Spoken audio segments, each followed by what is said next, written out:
ముచ్చట్లు రాజన్న ముచ్చట్లు అందరికి ఏం రాదా ముసిమిసిన ఎక్కడైనట్లే ఏం పొద్దున్న నారాయణపేట జిల్లాకు వచ్చిన మద్దూరు మండలం దూరపట్టి గ్రామం చాలా పెద్ద ఉన్నది ఊరిగా మా రోడ్డే ఉన్నది మద్దూరు పొద్దున రోడ్డే వస్తుంది ఇక ఊర్లో సర్పంచ్ మేడం అన్నమాట రిజర్వేషన్ లలిత అశోక్ గౌడ్ ఊరిలో ఉప సర్పంచ్ చేసిన నరేష్ అన్న ఇక మంచి చదువుకుని వెళ్తున్నాడు ఉప సర్పంచ్ అన్న ఇక మేడం కూడా మంచి వయసులో గెలిచిందట ఏం కథ ఇంత అవన్నీగా మేడం వాళ్ళ భర్త అశోక్ గౌడ్ నరేష్ అన్న ఇద్దరు మరి వాళ్ళు ముచ్చ పెడతా తమాషలు చదువు నమస్తే బాగా ఇప్పుడు మీ ఊరికి వచ్చినా ముచ్చబెట్టికి సురు చేద్దామా అని కనమాట చెప్పాలా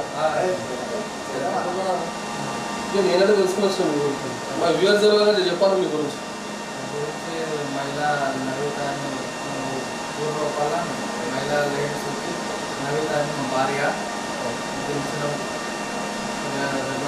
మన కాంగ్రెస్ పార్టీ నుంచి వచ్చి గెలిచినాము మా ఊరిలో బాగున్నాయి మనందరూ బాగా ఫుల్ మెజారిటీ యూత్ సపోర్ట్ వల్ల మేము బాగా నమస్కారం. మాది నారాయణపేట జిల్లా మద్దూరు మండలం దొరపల్లి గ్రామం. ఈసారి మా గ్రామంలో మహిళా రిజర్వేషన్ ఉంది కాబట్టి మా ఊరి తరఫు నుంచి మా సర్పంచ్ గారు లలిత అశోక్ గౌడ్ నిలబడి భారీ మెజార్టీ కూడా గెలవడం జరిగింది. ఈ గెలుపుకు కారణం మా ఊరు గ్రామ ప్రజలు మరియు ముఖ్యంగా యువత ఆడపడులే దీనికి ముఖ్యంగా కారణం. ప్రతి ఒక్కరు కూడా మాకు సహకరించి మాపై నమ్మకం ఉంచి ఈసారి యువతకు ఛాన్స్ ఇస్తే మా గ్రామం అభివృద్ధి చెందుతుందనే ఉద్దేశంతో మా యువతకు ఛాన్స్ ఇచ్చి మమ్మల్ని భారీ మెజార్టీతో గెలిపించడం జరిగింది. ఇందుకుగాను మా ఊరి ప్రజలకు యువతకు మా ఊరి ఆడపడుచులకు అందరికీ కూడా ప్రతి ఒక్కరికి కూడా ధన్యవాదాలు తెలియజేస్తున్నాను. నా పేరు నరేష్ గౌడ్.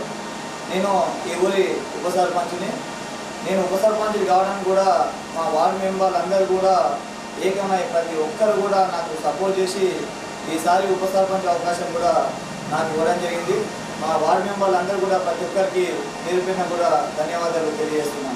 అశోక్ అన్న వారికి రాజకీయ ప్రశ్న ఎట్లా సులువైంది వెనుకటికి అమ్మనా చేసిన రాజకీయం మీరు వచ్చినా కొత్తగా ఇప్పుడు రాజకీయం అనేది తెలియదు. ఇప్పుడు ఈసారి నేను రాజకీయంలో మా ఊరిలో పని చేసుకోవాలి, ఊరు మొత్తం డెవలప్మెంట్ చేయాలి, కొత్తగా దిగాలి, యూత్ ఎక్కాలని చెప్పేసి దిగిన. ఇంతకుముందు రాజకీయం అమ్మనైనా లేదు, ఎవరు లేదు. ఇప్పుడు నేను ఏదో యూత్ దిగాలని వచ్చేసి ఒక యూత్ ఊరుకు మొత్తానికి ఇదైతుందని చెప్పి నేను దిగాలని ఒక యువతతో సపోర్ట్ దిగిన.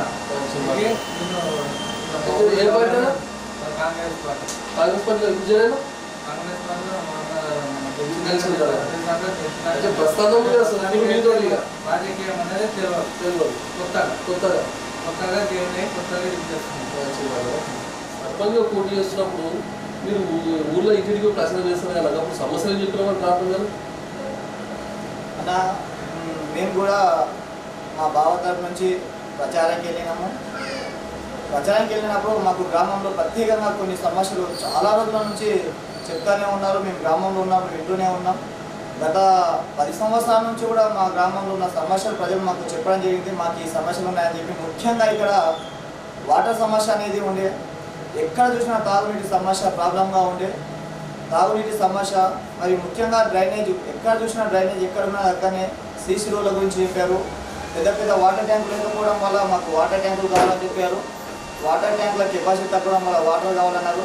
ముఖ్యంగా చదువుకున్న యువత కోసం కూడా ఏదైనా గ్రౌండ్ కానీ స్కూల్లో సమస్యలు కానీ మరియు ఇంట్లో చదువుకునే పిల్లలకు ఏ విధంగా అయితే మనము పై స్థాయికి వెళ్తామనే సమస్యల గురించి కూడా మాకు తెలియజేయడం జరిగింది.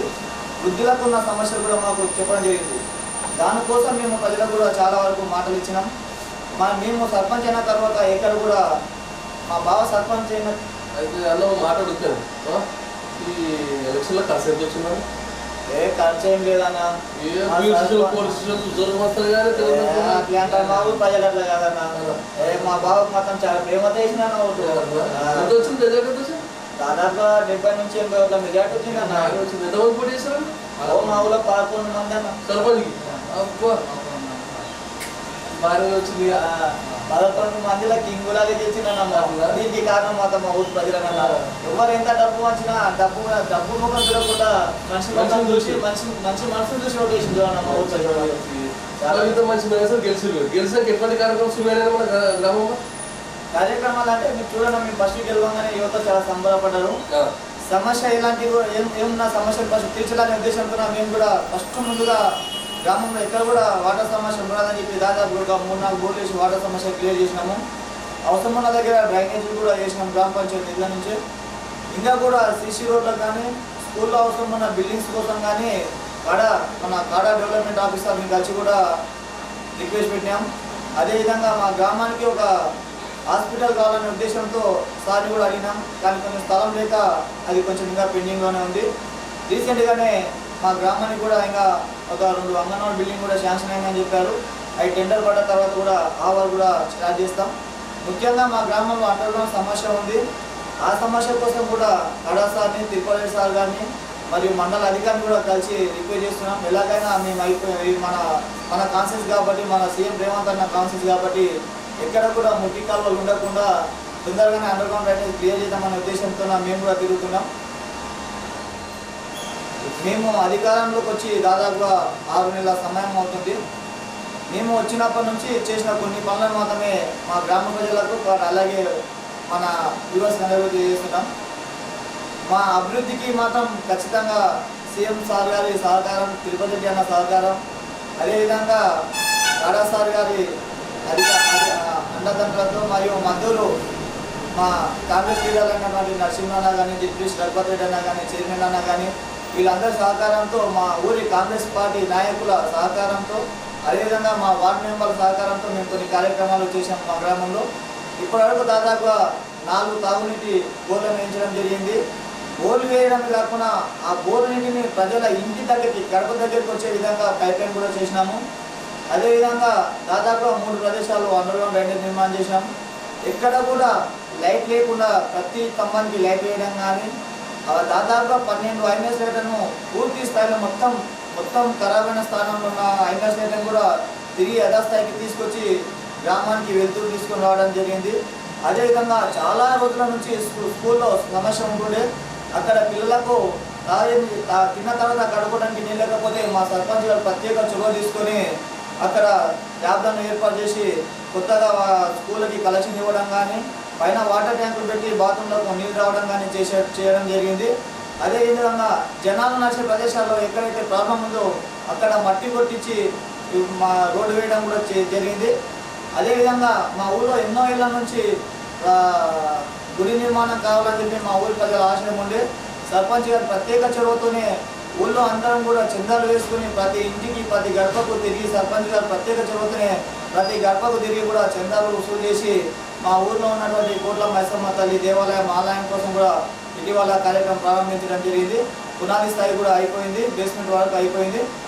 అదేవిధంగా మా గ్రామంలో మహిళలకున్న సమస్యల కోసం కూడా మేము కొత్తగా ఒక ఎక్కడైనా సరే అంగన్వాడీ ఏమంటారు మహిళా సంఘాల సముదాయం బిల్డింగ్ కూడా ఏర్పాటు చేయాలని అనుకుంటున్నాము.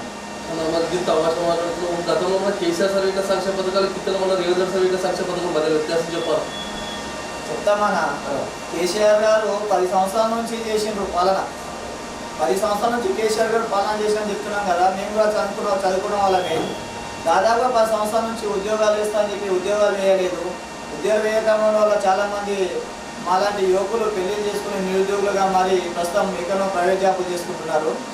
అదేవిధంగా కేసీఆర్ గారు అన్నారు, ఏమంటారు, కాళేశ్వరం కట్టినాడు. కాళేశ్వరం గారు లక్షల కోట్లు నాశనం అయినాయి, ఎలాంటి అభివృద్ధి చేయలేదు. డబుల్ బెడ్రూమ్ ఇల్లు అన్నాడు. మేము ఇంత పెద్ద అయినాం, మా కొడంగల్ నియోజకవర్గం కానీ చుట్టుపక్కల ఏ నియోజకవర్గంలో కూడా మేము డబుల్ బెడ్రూమ్ ఇల్లు అనేది చూడలేదు. అసలు మేము ఇప్పటివరకైతే ఎక్కడ చూడలేదు. ముఖ్యంగా ఆయన ఎక్కడ ఏమున్నా కానీ ఆయన నియోజకవర్గంలో అభివృద్ధి చేసుకున్నారు కానీ రాష్ట్రం మొత్తం ఎక్కడ కూడా చేయలేదు. అదేవిధంగా దళిత బంధు అని చెప్పి ఏదో ఒకరికి మాత్రం ఇద్దరికి మాత్రం ఇచ్చి అందరికి ఇచ్చినట్టు చెప్పుకోవడం కూడా. ఇప్పుడు మన సీఎం రేవంత్ రెడ్డి గారు సీఎం అయిన, మన కాన్స్టిట్యూన్స్ నుంచి సీఎం అయిన తర్వాత కూడా మన రాష్ట్రానికి అభివృద్ధి పథంలో నడిపిస్తున్నారు. ఎలాంటి పనులైనా కూడా చాకచక్యంతో నిర్వహించి కొత్త పథకాలు ప్రారంభించడం జరిగింది. ముఖ్యంగా మహిళల కోసం ఎన్నో పథకాలు తీసుకొస్తున్నాడు. వడ్డీ లేని రుణాలు కానీ, రాగానే కొత్తలోనే 2 లక్షల వరకు రైతు రుణమాఫీ చేయడం కానీ, ఇప్పటి వరకు దాదాపుగా 3 సార్లు 4 సార్లు రైతు బంధు డబ్బులు వేయడం కానీ, అదేవిధంగా యువత కోసం వచ్చిన కొత్తలోనే ఉద్యోగాలు కూడా వేయడం జరిగింది. ఇప్పుడు కూడా ఎక్కడ కూడా ఏ గ్రామంలో కూడా ఎలాంటి సమస్య ఉండదని చెప్పి ప్రతి గ్రామానికి కూడా అంగన్వాడీ బిల్డింగ్ కూడా ఇవ్వడం జరుగుతుంది. మహిళల కోసం 6 గ్యారెంటీల పథకాలను కూడా మా సీఎం రేవంత్ రెడ్డి గారు ప్రవేశపెట్టడం జరిగింది. ఈ పథకాలన్నీ కూడా పూర్తి స్థాయిగా అందుబాటులోకి రావడం జరిగింది.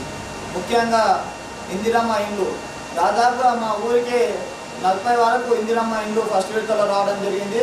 దీన్ని మా గ్రామంలోనే మా వేరే పంచాయతీ అయినటువంటి అన్మేనాయకాన గ్రామ పంచాయతీలో పైలట్ ప్రాజెక్టుగా మా గ్రామంలోనే ప్రారంభించడం వల్ల దాదాపు అక్కడ కూడా 100 ఇందిరమ్మ ఇళ్ళు మా జీవితంలో మొదటిసారిగా చూస్తున్నాం. ఇన్ని ఇందిరమ్మ ఇళ్ళని అప్పుడు ఎప్పుడో చెప్తుంది కాంగ్రెస్ వాళ్ళు ఇందిరమ్మ ఇళ్ళు అని చెప్పి, ఇప్పుడు మళ్ళీ రేవంత్ అన్న గారి నాయకత్వం చూస్తున్నాం. అదేవిధంగా మహిళలకు కూడా ఫ్రీ బస్, ఎక్కడికి వెళ్ళినా కూడా ఫ్రీ బస్ అనేది ఒక వరం లాంటిది.